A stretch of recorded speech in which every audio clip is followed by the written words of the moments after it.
تو ایصال ثواب ایک دعا ہے، اور ایسی دعا ہے کہ جو اولین اور آخرین جتنے دنیا سے چلے گئے امام کے چاہنے والے ان سب کے لیے، اور یہ ایسی دعا کہ جس کا انتظار ہر ماننے والا کر رہا۔ میں جان بوجھ کے اس آیت کی تلاوت کی کہ اَمَّن یُجِیبُ الْمُضْطَرَّ، وہ کون ہے جو مضطر کی آواز کو سنتا ہے سوائے خالق کائنات کے، رب العالمین کے، رب المشرقین والمغربین، ہمارا کریم پروردگار، ہمارا ارحم الراحمین پروردگار، ہمارا غفور الرحیم پروردگار، ہمارا تواب الرحیم پروردگار، کہ جو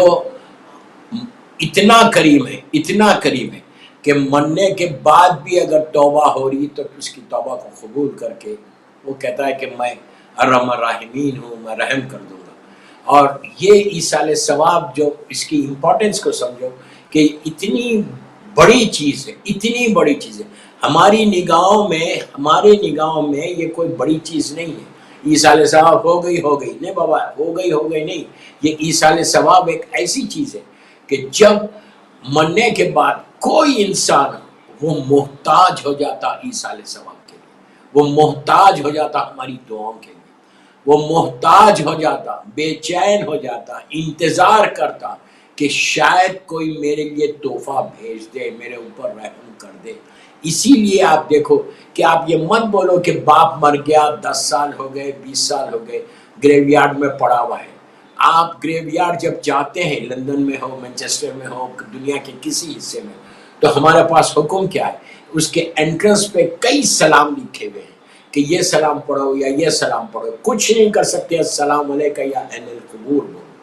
کیوں بولو سلام کیوں کرو؟ وہ تو 20 سال 30 سال 40 سال 50 سال پرانی گریوز ہے وہاں پہ،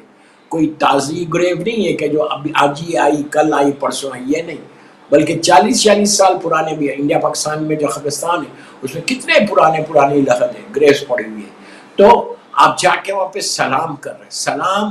مردوں کو کیا نہیں جاتا، سلام زندوں کو کیا جاتا، اور سلام واجب نہیں ہے، جواب سلام واجب ہے۔ تو جب آپ سلام کرتے ہیں تو یہ ہمارے پاس ارشادات ہیں معصومین کے کہ جتنے مردے، ہزاروں کی تعداد میں، لندن میں کم ہوں گے لیکن انڈیا پاکستان میں وہاں پہ جو ہمارے قبرستان ہیں وہاں پہ تو ہزاروں۔ اب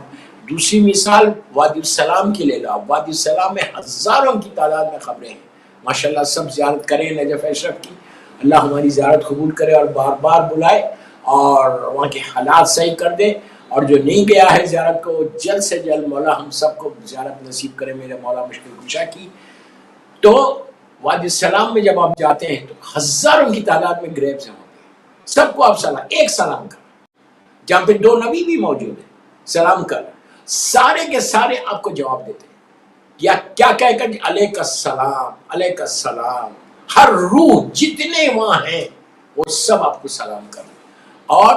بعض روایتوں میں یہاں تک ہے کہ جب آپ انٹرنس پہ جاتے ہیں قبرستان میں اور جیسے ہی آپ نے سلام کیا، سارے مردوں کو اطلاع ہوتی، سارے مردوں کو بتایا جاتا اور کہتے کہ دیکھو کون آیا، ہو سکتا تمہارا بیٹا آیا یا بیٹی آئی، تو سارے تمہاری ماں، تمہارا باپ تمہارے قریب آ جاتا قبرستان میں، اس لیے کہ وہاں پہ ان کو بتایا جاتا، جب تم ان کی گریو پہ جا رہے تو وہ تم کو دیکھ رہے اور تمہاری طرف نگاہ رہتی۔ مثال کے طور پہ تم کئی دنوں کے بعد گئے تو ماں دیکھ کے خوش ہوتی کہ میرا بیٹا آیا ہے یا میری بیٹی آئی ہے۔ ورنہ ایک برزخ کا پردہ ہے جو ڈیوائیڈ کرا ہوا ہے اس دنیا کو اس دنیا سے، ہم کیا کر رہے ہیں ان کو نہیں معلوم، لیکن جب تم پہنچ رہے ہیں قبرستان میں تو وہ دیکھ رہے تم، ادروائز روح نکلنے کے بعد، دفن کرنے کے بعد پھر وہ آپ کو نہیں دیکھتی، میت نہیں دیکھتی، آپ کو کوئی مردہ دیکھتا نہیں ظاہری طور پہ۔ یہ نہیں کہ آپ کے گھر میں آ رہے، آپ کے گھر میں دیکھ رہے کہ کیا کر رہا بیٹی، کیا کر رہی بیٹا، کیا کر رہا، نو، وہ برزخ کے اندر ہے۔ تو جب تم جاتے ہو گریو کے اوپر، تو جاتے ہو گریو پہ ایصال ثواب، تو وہ خوش ہو جاتے ہیں جتنی دیر۔ اسی لیے آپ دیکھو ہمارے پاس کتنے حکم ہیں کہ جاؤ تو سورہ ملک پڑھو، جاؤ تو سورہ رحمان پڑھو،